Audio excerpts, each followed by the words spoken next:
목회자이자 시인인 용혜원 목사님의 시 한 편이 있는데요. 나를 만들어 준 것들이라는 제목의 시입니다. 우리 한번 그 시를 같이 나누면서 말씀을 시작하십시다. 이렇게 시작합니다. 나를 만들어 준 것들. 내 삶의 가난은 나를 새롭게 만들어 주었습니다. 배고픔은 살아야 할 이유를 알게 해 주었고, 나를 산산조각으로 만들어 놓을 것 같았던 절망들은 도리어 일어서야 한다는 것을 일깨워 주었습니다.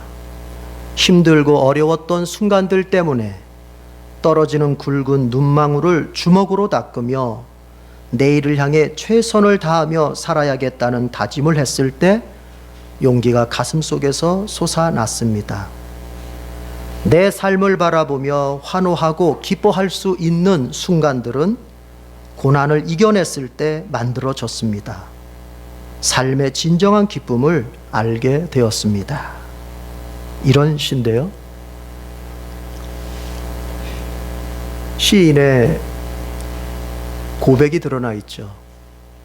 자신의 삶을 바라보면서 정말 환호하고 정말 기뻤다라고 외칠 수 있는 그 순간은 다 고난을 겪어내고 고난을 이겨낸 후라는 거죠. 그러니까 고난을 거치지 않고 삶의 환희, 삶의 기쁨은 오지 않았다는 얘기죠. 인간에게 있어서 시련이라고 하는 것, 고난이라고 하는 것은 피해가고 싶은 겁니다. 어느 누구도 고난이나 시련을 두 팔을 넓게 벌려서 맞이하고 싶지는 않습니다. 그러나 하나님께서는 신자에게 시련의 때, 고난의 때를 허락하십니다. 그래서 오늘 베드로 사도는 오늘 본문 4장 12절에서 너희가 불같은 시험을 만났을 때 그것을 비정상적인 것처럼 이상하게 여기지 말아라 라고 얘기해 주고 있습니다. 자, 우리 본문의 말씀을 읽어보십시다. 베드로전서 4장 12절 13절 두 구절을 읽어보겠습니다. 시작. 사랑하는 여러분, 여러분을 시험하려고 시련의 불길이 여러분 가운데 일어나더라도 무슨 이상한 일이나 생긴 것처럼 놀라지 마십시오. 그만큼 여러분은 그리스도의 고난에 동참하는 것이니 기뻐하십시오. 그러면 그의 영광이 나타날 때에 여러분은 또한 기뻐 뛰며 즐거워하게 될 것입니다. 이상한 일 일어났듯이 생각하지 말라는 것입니다. 신자의 신앙은 시험의 대상입니다. 하나님은 신자의 신앙을 두고 반드시 시험하십니다. 비껴갈 수 있는 것이 아닙니다. 그런데 그 시험의 방법은 시련과 고난과 걱정거리와 아픔, 이런 것들입니다. 즉, 우리가 인간의 눈으로 볼 때 삶에 부정적으로 보이는 것들, 그런 것들을 통해서 그 신자의 신앙을 이제 하나님은 테스트, 시험해 보실 때가 있다는 얘기입니다. 그러니 먼저 명심할 것은 내가 예수 믿는데 왜 이런 어려움을 당해? 내가 기도하는데 왜 이런 어려움이 와? 이렇게 이상하게 물을 것이 아니라는 얘기예요. 이는 마치 공부하고 있는 학생에게 이제 그 학생의 실력을 알아보기 위해서 시험이 있는 것과 마찬가지입니다. 그 학생이 학교를 다니면서 열심히 공부했습니다. 그렇다면 이제 그 공부의 정도가 어느 정도인지, 그 실력의 정도가, 그 실력의 수준이 어느 정도인지 이제 알아봐야 됩니다. 그때 시험을 봅니다.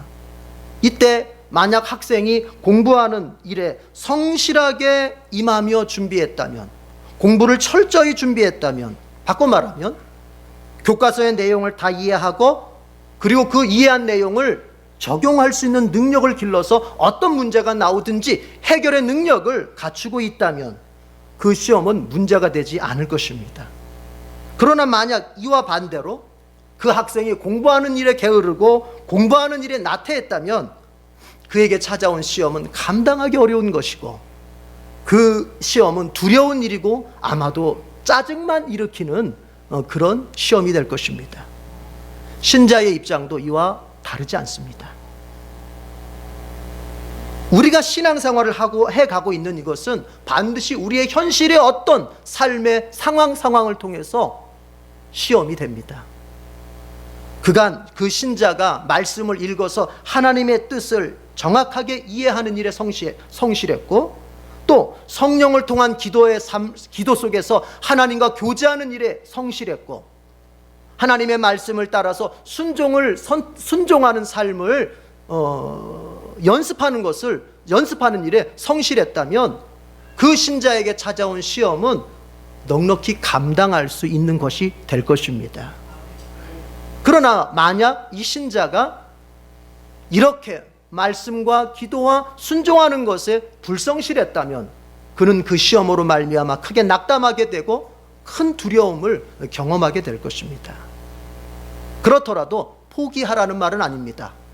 만약 지나온 시간들 통해서 내가 이렇게 나의 신앙을 세워가는 일에 불성실해서 그래서 지금 만약 내가 고난을 당한다 하더라도 지금부터라도 늦지 않았습니다.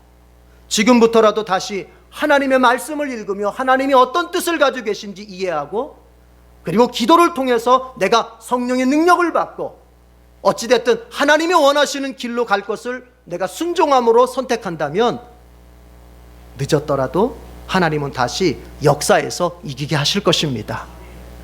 어쨌든 신앙생활을 하는 신자에게 시험이 오는 것은, 따라합시다, 하나도 이상한 일이 아닙니다. 그러니 놀라지 마십시오. 당황하지 마십시오. 원망도 불평도 아무것도 하지 마십시오. 그것은 당연한 겁니다. 오히려 베드로 사도는 그 시험이, 그 신자가 당하는 시련이 그리스도께서 우리를 위해서 당하신 그 고난에, 쉽게 얘기합니다, 그리스도의 고난에 동참하는 방법이라고 얘기합니다. 여러분, 제자의 가장 큰 특권이 뭔지 아세요? 예수 믿는 신자의 가장 큰 특권이 뭔지 아세요? 그것은 바로 그리스도의 고난에 동참하는 것입니다. 사도 바울은 빌립보서 1장 29절에서 이렇게 기록했습니다. 하나님께서는 여러분에게 그리스도를 위한 특권, 즉 그리스도를 믿는 것뿐만 아니라 또한 그리스도를 위하여 고난을 받는 특권도 주셨습니다. 여기서 사도 바울은 그리스도를 위하여 받는 고난을, 따라합시다, 신자의 특권, 주님을 위하여 받는 고난, 신자로서 신앙생활을 하다가 현실의 삶에서 시련을 당하고 고난을 당하는 그것이 특권이라고 이야기합니다. 여러분, 이 말이 이해가 되시는지요? 이 말이 이해가 되시는지요? 저는 이 말을 이해하기까지 참 오랜 세월이 걸렸습니다. 내가 당하고 있는 고난이 특권이라니.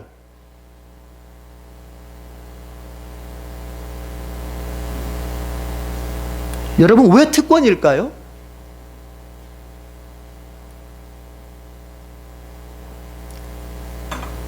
내가 고난을 받는 것이 왜 주의 제자된 특권일까요?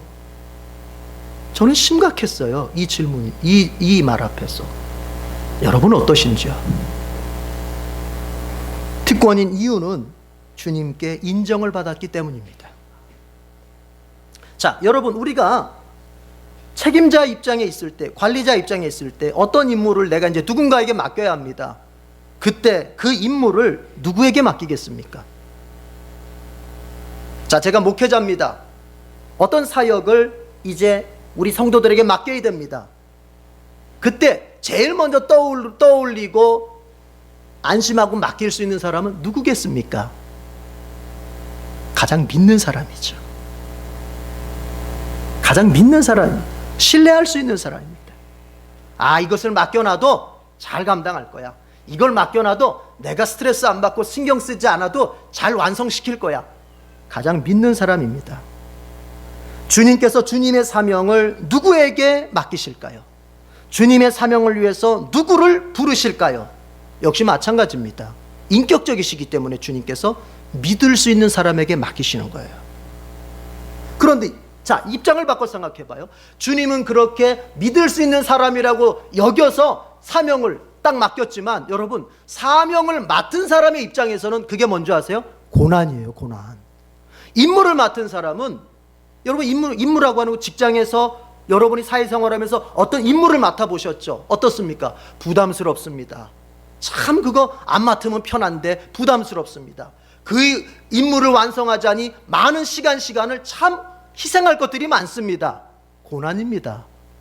그러니까 주님은 믿을만해서 맡겼다고 하지만 신자의 입장에서는 고난을 맡은 거예요. 그렇지만 뭐예요? 내 주님께 가장 인정받았으니 그게 특권이에요. 주님께서 여러분에게 어떤 시험을, 어떤 시련을, 여러분의 인생 속에 어떤 고난을 주셨다면 따라합시다. 내가 감당할 만하다고 믿으셨기 때문이다. 그래서 특권이에요. 토저는 이렇게 말했습니다. 제가 추천 도서를 썼던 책 읽어보라고 했던 에이든 토저가 이런 말을 했어요. 하나님은 사람을 쓰실 때 먼저 깊이 상처받게 하신 후 위대하게 쓰신다. 하나님은 아무나 쓰지 않아요. 그 사람을 먼저 상처를 줘요. 현실의 고통 속에서 상처를 받고 인간관계 속에서 상처를 받고 때로는 하나님 앞에서 상처를 경험하기도 해요. 하나님 앞에 부르짖어 기도했는데 하나님이 한동안 대답하시지 않으면서 받았던 영적인 상처가 있을 수도 있어요. 그러나 그런 상처들 속에서 하나님은 그를 만들어 가시고 이제 그가 만들어졌을 때 그를 위대하게 쓰시는 거예요. 모세를 보십시오. 여러분, 모세는 상처받았습니다. 하나님의 백성 히브리 백성을 이해보겠다고 두 팔 걷어붙였을 때 그는 살인자의 누명을 쓰고 도망자가 되었습니다. 만약 하나님께서 모세를 들어 쓰실 것 같으면 그때 모세가 자원했을 때 그때 사용하셨으면 더 좋았을 텐데 하나님은 그렇게 사용하지 않았습니다. 자신의 일에 실패를 경험하게 했습니다. 자신의 결단에 대해서 실패를 경험하게 했습니다. 자신의 의지에 대해서 절망을 경험하게 했습니다. 자신의 선택에 대해서 아픔을 경험하게 했습니다. 몇 년? 40년이나 그렇게 했어요. 그리고 난 다음에 하나님이 모세를 들어 쓰시는 거예요. 그 사이에 길러진 게 뭡니까? 그런 실패와 그런 절망과 그런 상처들을 통해서 모세 안에 새겨진 게 있어요. 뭐죠? 내 힘으로는 안 된다. 모세는 잘난 줄 알았어요. 애굽의 왕자로 있으면서 최첨단의 학문과 최첨단의 모든 문명을 다 배웠어요. 할 수 있다. 하면 된다. 해보자. 야! 이게 안 된다는 거예요. 요즘 교회들이 자꾸 그러죠? 아니에요. 주님이 하셔야 되는 거예요. 주님이 하셔야 되는 거예요. 모세는 그걸 알았어요. 그래서 하나님 앞에 하나님, 저는 할 수 없습니다. 저는 이러해서 못하고 저러해서 못합니다. 보낼 만한 자를 보내십시오. 쓸 만한 자를 쓰십시오. 그러나 하나님께서 내가 너만을 쓰겠다. 내가 너만을 쓰겠다. 여러분, 내가 지금 고난 속에 살고 있습니까? 시련 속에 살고 있습니까? 그래서 내 마음이 너무 아픔을 경험했고 사람에게는 물론요, 하나님에게서마저도 이 마음의 상처를 경험했습니까? 자, 이제 가만히 한번 기다려 보십시오. 하나님이 나를 들어 사용하실 때가 가까이 왔습니다. 그러면서 베드로 사도는 예수님 때문에 시련을 당하면 복이 있다, 그렇게 얘기를 합니다. 자, 14절 다 같이 읽어보겠습니다. 4장 14절 다 같이요. 시작.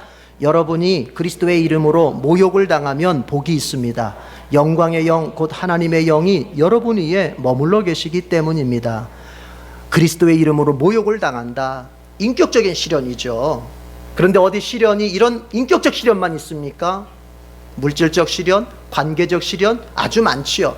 어쨌든 그리스도의 이름으로 시련을 당하면 복이 있어요. 그리스도의 이름으로라고 하는 것은 그리스도 때문에, 예수님 때문에 시련을 당하면 복이 있어요. 여러분, 시련이 두 종류가 있습니다. 나의 죄 때문에 당하는 시련이 있습니다. 그거는 복이 없어요. 그러나 내가 주님 앞에서 믿음으로 살려고 애썼어요. 내가 주님 위에서 살려고 애썼어요. 그런데 당하는 시련이에요. 거긴 복이 있어요. 죄 때문에 당하는 시련은 빨리 회개하고 주님 앞에 새롭게 돌아서면 다시 복이 됩니다. 하나님은 목적 없이 신자에게 시련을 주시지 않습니다. 하나님은 신자의 시련과 고난을 통해서 하시는 일이 있습니다. 그게 뭐냐? 신자의 신앙을 튼튼하게 세우시는 겁니다. 자, 여러분 10절의 말씀 한번 보실까요? 5장 10절의 말씀. 5장 10절의 말씀. 5장 10절 다 같이 시작. 모든 은혜를 주시는 하나님 곧 그리스도 안에서 여러분을 자기의 영원한 영광에 불러들이신 분께서 잠시 동안 고난을 받은 여러분을 친히 온전하게 하시고 굳게 세워주시고 강하게 하시고 기초를 튼튼하게 하여 주실 것입니다. 고난을 통해서 하나님이 뭘 이루십니까? 우리의 신앙, 신자의 신앙을 온전하게 하시고 굳건하게 하시고 강하게 하시고 튼튼하게 하시는 거예요. 여기에 시련의 역할, 여기에 고난의 역할이 있는 거예요. 하나님은 이것 때문에 신자에게 시련과 고난을 주시는 거예요. 목적 없이 주시는 게 아니에요. 내지는 하나님이 그걸 막을 만한 능력이 없어서 우리에게 시련과 고난이 닥쳐온 게 아니에요. 하나님은 오히려 적극적으로 그 고난이나 시련을 사용해서 우리의 믿음을 굳게 세우시는 것입니다. 여러분, 조혜련이라고 하는 개그우먼 아시잖아요. 제가 우리 교계 신문 기독 공부를 읽다 보니까 거기에 개그우먼 조혜련 씨에 대한 얘기가 나와요. 이분이 얼마 전, 그러니까 오래전에 예수님을 믿고 집사가 되었더라고요. 원래 이분은 타 종교를 믿었어요. 그런데 그런 조혜련 씨가 그 선배 개그우먼 그 이성미 권사님 믿음이 참 좋잖아요. 이분이. 예. 이성미 권사님 역시도 제가 책에서 보니까 시련을 겪으면서, 그전에는 그냥 뭐 그럭저럭 믿었는데 외국에 가서, 캐나다인가요? 가서 시련을 무척 겪었어요. 거기서 하나님을 만나가지고 믿음이 정말 좋아져가지고 돌아와서 연예인 연합 예배를 창설하고 이러면서 아주, 예. 근데 그 이성미 권사님이 아주 끈질기게 이 조혜련 씨를 전도를 했어요. 게다가 또 여러분 아시죠? 조혜련 씨가 뭐 재혼을 했잖아요. 근데 그 남편도 예수님 믿는 사람이 있더라고요. 그 남편의 권유로 해서 예수님 믿게 됐어요. 그런데 이분의 그 글을 읽다 보니까 스케줄이 없는 날에는요, 성경을 하루 7시간, 8시간 읽는데요, 성경만. 그러니까 성경 읽기에 푹 빠져 산다고 그러더라고요. 성경이 너무 재밌대요. 또 내가 다른 어떤 데서 들어보니까는 그분이 그랬대요. 자기가 교회를 다니고 난 다음에 보니까 그리스도인들이 성경을 너무 안 읽는다는 걸 알았대요, 자기는. 근데 어쨌든 이분은 성경을 이렇게 하루 7시간, 8시간씩 읽는 그런 기쁨에 사는데, 여러분, 이분이 그런 얘기를 해요. 예수님을 영접하고 나서 좋은 일만 있었던 것이 아니라는 겁니다. 오히려 거꾸로요, 예수님 영접하고 났더니 사업이 망해가더래요. 사업이 기울. 이분이 무슨 팥빙수, 큰 유명한 팥빙수 무슨 체인점 사업을 했는데 너무너무 잘 됐대요. 너무너무. 하나 했는데 너무너무 잘 돼서 막 체인점을 5개씩 늘리고 했대요. 근데 예수님 믿고 나니까 점점 이게 사업이, 그래서 지금 하나 남은 것도 지금 이제 이거를 갖다가 어떻게 그 당시에 처분을 해야 된다고 얘기했으니까 처분했을 거예요, 아마. 사업은 막히고 방송 출연은 더 줄어들고. 왜냐하면 옛날에는 그냥 돈이 되는 방송이면은 어디든지 나갔어요. 그런데 예수님을 딱 믿고 나서 보니까 그리스도인으로서 덕이 되지 않는 방송은 거부를 하게 되더래요. 그리스도인으로서 덕이 되지 않는 방송은 안 나가게 되더래요. 그러다 보니까 방송일도 줄었어요. 그래서 물질적으로는 더 어려움을 겪었다고 얘기를 해요. 그런데요, 그 시련이 오히려 여러분 어떻게 작용한 줄 아세요? 자, 아까 말씀드렸듯이 그 팥빙수 사업을 하는데 너무너무 잘 됐어요. 눈꽃을 사요. 근데 그게 망해가지고 이제 가게에 나갈 일이 없더래요. 손님이 너무 없어서. 그래서 늘 집에만 있다 보니까 성경이나 읽자. 그래가지고 성경을 펴기 시작했는데 창세기부터 읽어 나가는데 왜 이렇게 성경이 재밌는지. 그러면서 성경을 막 읽어 나갔다 그래요. 그 성경을 얼마나 많이 읽었는지. 그리고 더 중요한 건 그 성경을 읽어 나가는 과정 속에서 하나님이 어떤 분이신지 하나님을 만났다는 거예요. 그런 믿음이 너무너무 강해졌어요. 그 시련, 그 어려움, 그 고난, 별거 아니다. 오히려 내가 믿음이 세워지니까 교회 다니지 않았던 2 자녀가 예수님을 영접하게 되고, 둘째 언니가 있는데 평생 타종교인이었는데 이 언니가 자기 예수 믿는 거 보고 예수님 믿게 됐다는 거, 53세 나이에. 그러면서 자기는 너무 기쁘대. 물질적인 시련, 고난이 있고 사업도 망해갔지만 자기는 지금 하나님을 기뻐하고 복음을 전하며 말씀대로 사는 것이 가장 큰 기쁨이라고 그렇게 간증을 하더라고요. 생각해 봤습니다. 왜 그분에게 하나님께서 그런 시련을 주셨을까? 이런 얘기도 하더라고요. 제가 이분을 신문에서 본 다음에 궁금해서 한번 제가 또 인터넷으로 찾아봤더니 그 CBS인가요? 내가 매일 기쁘게 해서 이분이 간증하는 모습이 나오더라고요. 들어봤어요. 자, 사업하면서 예수님도 믿었다. 근데 얘기 들어보니까 하나님께서 초신자들에게는 복을 많이 주신다. 초신자들이 교회에 잘 정착할 수 있도록 복을 많이 주신다는 얘기를 주변에서 막 하더래요. 그럼 나는 대박 나겠구나. 내가 초신자니까 하나님 나 교회 다니게 하려고 이제 복도 많이 주시겠구나. 이렇게 생각을 하고 기대를 하고 있었는데 웬걸 쫄딱 망했다는 거예요.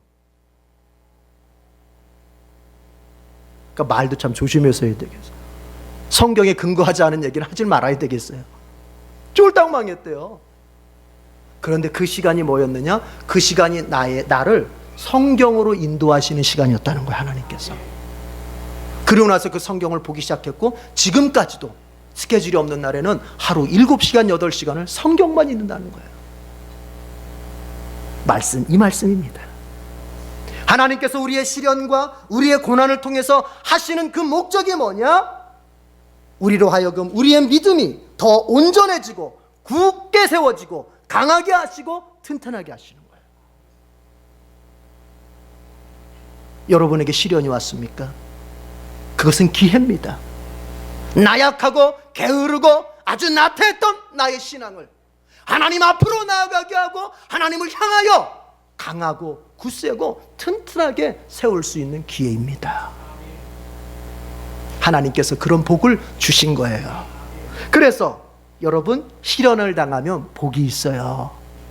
먼저는 무슨 복이에요? 영적인 복이에요. 내 믿음이 하나님 앞에서 강성해지는 복이에요. 그리고 이제 그 복을 따라서 하나님께서 때가 되면 범사를 열어주시는 범사의 복도 임하는 거예요. 이제 우리 시련을 어떻게 봐야 돼요? 여러분, 그 시련, 나의 믿음을 강하게 하시려는 하나님의 목적이 담긴 하나님의 행동으로 이해하고 우리 그 시련을 통해서 믿음을 굳세게 세우십시다. 그리고 여러분이 누려야 할 복을 꼭 누릴 수 있기를 바랍니다. 그와 동시에 베드로 사도는 이렇게 말합니다. 그 시련과 고난을 당하고 어려움을 당할 때 하나님의 능력의 손 아래로 자기를 낮추면 때가 될 때 하나님이 그 사람을 높인다는 거예요. 5장 6절의 말씀을 읽어보겠습니다. 5장 6절 다 같이 5장 6절 시작. 그러므로 여러분은 하나님의 능력의 손 아래로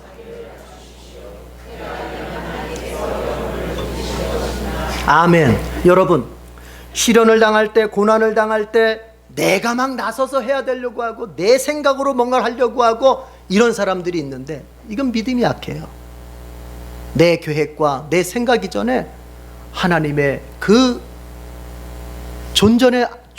앞에 서서 하나님께 여쭙고 하나님의 인도하심을 따라 겸손히 가야 될 것입니다.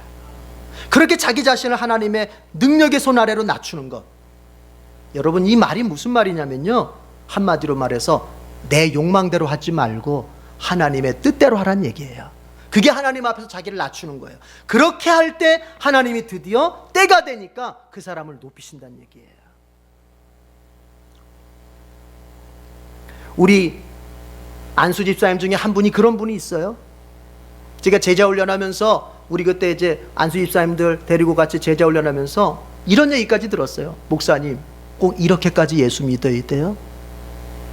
다른 교회 다니는 사람들 그냥 자기 하고 싶은 대로 다 하고 자기 마음대로 다 하면서도 편하게 교회 다니고 오히려 행복하게 교회 다니고 아주 자유하면서 교회 다니고 예수 믿는다고 그렇게 하고 다니는데 꼭 우리 이렇게까지 하면서 예수 믿어야 돼요? 이런 얘기 나왔었어요. 힘들었어요. 우리 여기 지금 앞에 계신 우리 정 집사님, 제가 얘기 한번 해드릴게요. 회식의 자리에 딱 갔는데 구청장이 술잔을 내밀어요. 이거 마시면 출세예요. 라인을 타는 거니까. 그러나 거부했습니다. 제자 훈련 받고 나서 죄송합니다. 저는 그리스도인이라 술을 마시지 않습니다. 그때 그 구청장님의 그 눈초리가 아주 싸늘하게 변하더랍니다. 그러나 끝까지 아닙니다. 저는 그리스도인입니다. 이제 나는 끝장이구나. 여기서 내가 잘 나갈 수 있는 길은 보이지 않겠구나. 아마 이 마음에 가득할 수도 있을 거예요. 그러나 여러분, 결과적으로 어느 정도 시간이 흘렀어요. 그 과정을 여기서 다 말할 수 없어요. 본인도 힘들어서 저한테 대들었어요. 목사님, 이렇게까지 꼭 해서 예수 믿어야 됩니까? 훈련하는 저에게 막 그렇게 얘기했어요. 이렇게까지 해서 예수 믿어야 됩니까? 그냥 적당히 세상과 타협하고 적당히 세상하고 맞춰가는 것도 신앙의 지혜가 아니겠습니까? 울면서 얘기했어요. 울면서. 그러나 때가 되니 하나님이 높이십니다.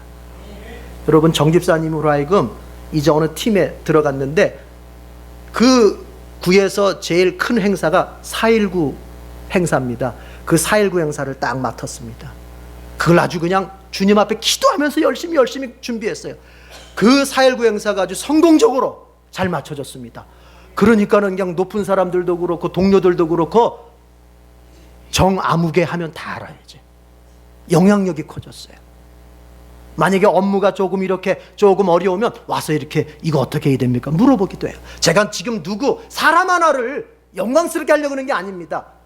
제가 실명을 거론했던 것은 진짜라는 얘기를 하는 거예요. 여러분, 당신은 어렵습니다. 하나님의 뜻을 따라간다고 하는 것은 눈물 나는 일입니다. 고통스러운 일입니다. 쉽지 않습니다. 다른 사람 눈치도 봐야 되고 때로는 내 환경도 내가 정말 내려놔야 될 때도 있습니다. 그러나 그 모든 것들을 넘어서서 하나님 앞에서 죽이든지 살리든지 하나님 뜻대로 하십시오 하면서 겸손히 섰을 때 비로소 이 말씀의 약속대로 때가 되니까 하나님이 높여주시는 겁니다. 여러분, 우리 이 믿음으로 살아야 돼요. 우리 사랑하는 에덴교회 성도 여러분들, 여러분이 지금 겪고 있는 그 고난이 하나님 앞에 겸손해질 수 있는 기회가 되길 바라고, 그 하나님 앞에 겸손해지려고 할 때 여러분 쉽지 않은 이유가 있습니다. 그게 뭐냐면 걱정이 앞서기 때문에 그래요. 물론 신앙생활도 좋지만 현실도 중요하잖아. 하나님 잘 믿는 것도 좋지만 인간관계도 중요하잖아. 돈도 중요하잖아. 만약에 내가 여기서 신앙만 선택하면, 내가 여기서 하나님만 기쁘게 하면 내 나머지는 어떻게 돼? 내 처자식은 어떻게 먹여 살려야 되고 내 나머지의 것들은 어떻게 감당해야 돼? 뭐가 생겨요? 걱정이 생기는 거예요. 그래서 베드로가 7절에서 말하는 거예요. 하나님의 그 손 안에서 자기를 낮춰야 되는데 그러기 위해서 너희들이 해야 될 게 뭐냐? 걱정을 모두 하나님께 맡기라는 것입니다. 걱정을 맡기지 못하는 사람은 절대로 하나님 앞에 자기를 낮출 수가 없어요. 인간적인 걱정, 사는 거에 대한 걱정, 죽을까 봐에 대한 걱정, 가정에 대한 걱정, 내 자신의 신체와 정신과 사는 모든 인생의 문제에 걱정에 눌려있는 사람은 절대로 하나님 앞에서 자기를 낮춰서 하나님의 뜻대로 살 수가 없는 거예요.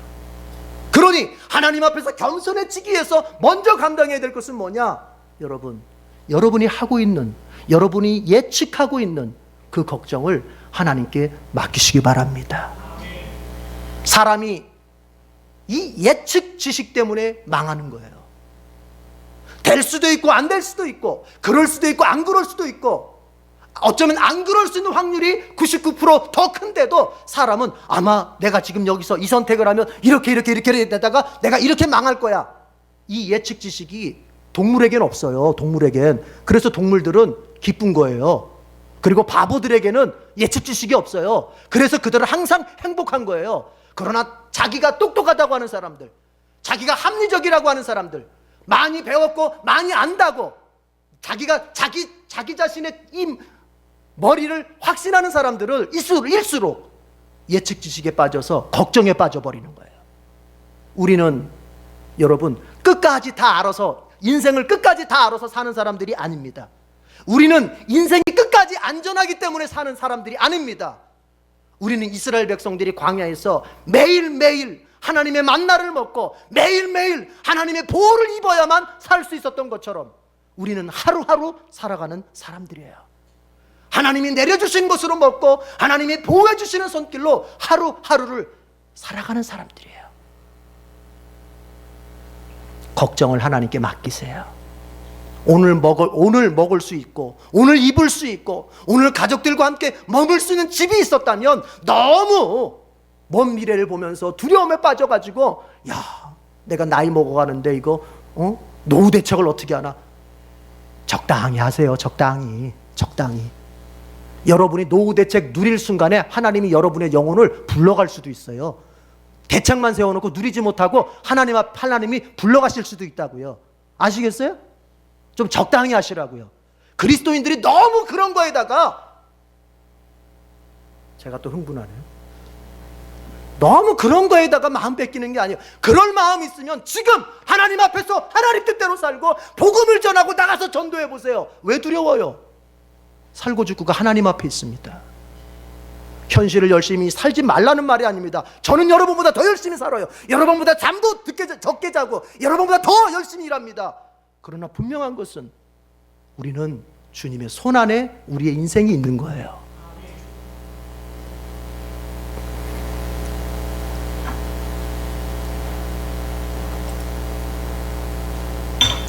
하나님 아래로 우리 자신을 낮추면 하나님께서는 우리를 때가 되어 높이십니다. 기도문 하나를 읽어드리면서 설교를 마치겠습니다.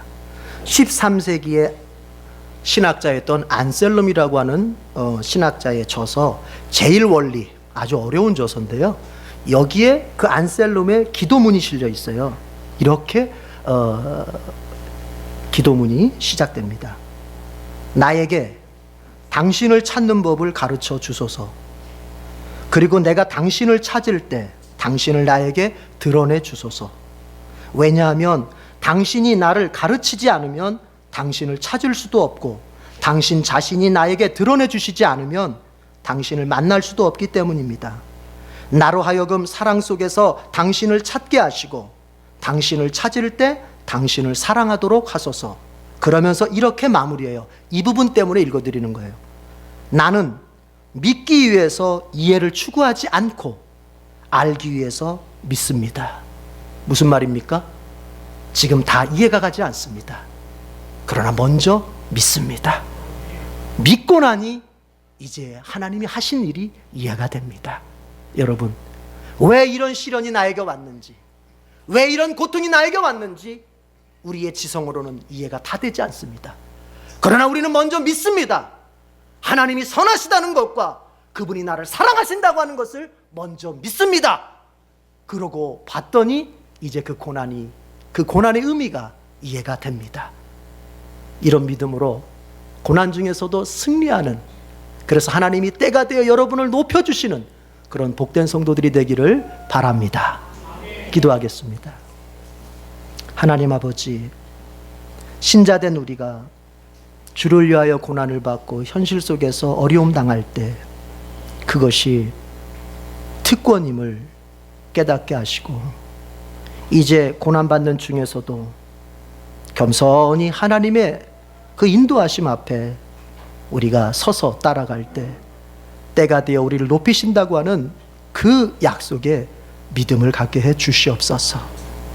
하나님, 주님을 찾는 신앙생활을 우선하여 우리의 현실의 요소를 선택해 갈 때 하나님께서 약속하신 대로 우리의 인생이 결코 낙오하지 않는 인생이 되도록 만들어 주실 것을 믿습니다. 이 믿음으로만 살아서 어떠한 경우에서든지 다 승리하는 우리 에덴의 공동체가 되게 해 주옵소서. 예수님의 이름으로 기도드립니다. 아멘.